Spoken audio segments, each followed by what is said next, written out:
Monsieur le ministre, depuis de nombreux mois, une incompréhension ne cesse de croître entre le Gouvernement et les élus locaux. Cette incompréhension se renforce lorsque les faits ne semblent pas correspondre aux propos.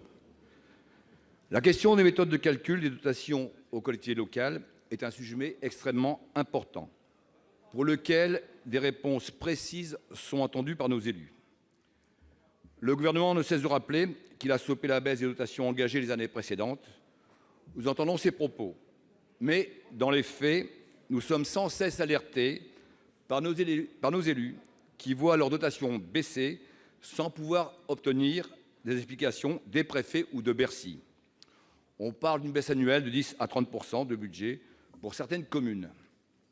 Depuis des mois, de nombreux courriers ont été adressés à Bercy et aux préfectures pour obtenir des informations précises quant aux critères retenus et aux méthodes de calcul adoptées.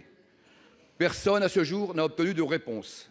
Dès lors, comment voulez-vous que les relations s'améliorent? Comment voulez-vous que cesse cette exaspération et cette colère des élus locaux? Lorsque les maires écrivent au préfet, on les renvoie à Bercy. Lorsqu'ils écrivent à Bercy, on les renvoie au préfet, car Bercy ne peut ou ne veut pas fournir des réponses. Et maintenant, on les renvoie au ministère de la Cohésion. Tout le monde se renvoie la balle. Ce ping-pong ne peut plus durer. Monsieur le ministre, vu les variations de dotation, nous demandons au Gouvernement un engagement ferme pour répondre en moins d'un mois à chaque courrier de chaque élu local et à lui fournir des explications détaillées sur les méthodes de calcul de ces dotations et les critères employés en toute transparence. Au nom des élus locaux, pouvons-nous obtenir, monsieur le ministre, cet engagement ferme du Gouvernement?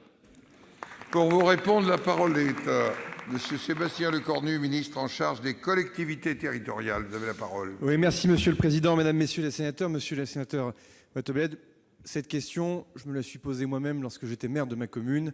Les règles de calcul de la DGF ne sont pas évidentes, ça ne date pas d'hier.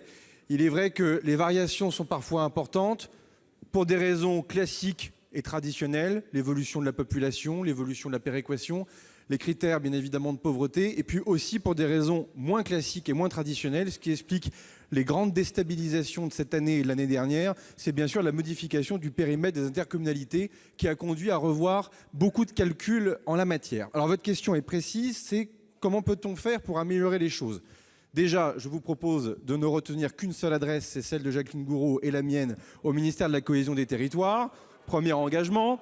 Deuxième engagement, il va dans le sens d'ailleurs d'un amendement qui est déposé par les sénateurs Raynal et Guéné dans le cadre de la discussion budgétaire qui est à venir, reprenant d'ailleurs l'état d'esprit de la délégation des collectivités territoriales de l'Assemblée nationale, c'est de prévoir justement des mécanismes d'information concrets qui permettent, lorsqu'on notifie la DGF à un collègue maire, d'expliquer les raisons pour lesquelles il y a eu une variation, en tout cas pour les variations au moins les plus importantes. Le débat n'est pas complètement terminé, on le fera ensemble, bien évidemment, dans le cadre de la discussion budgétaire. Puis enfin, nous ne nous cachons pas derrière notre petit doigt, puisque les critères de la DGF, ce sont bien souvent des propositions du CFL, présidé par M. Léniel, que le Parlement reprend ou pas. Il faut aussi se poser la question du désir et du besoin de stabilité qu'expriment les élus locaux en matière de dotation de l'État. Qui dit stabilité veut donc dire aussi peut-être une DGF moins dynamique. Si elle est moins dynamique, ça veut dire aussi qu'on répond moins aux inégalités territoriales.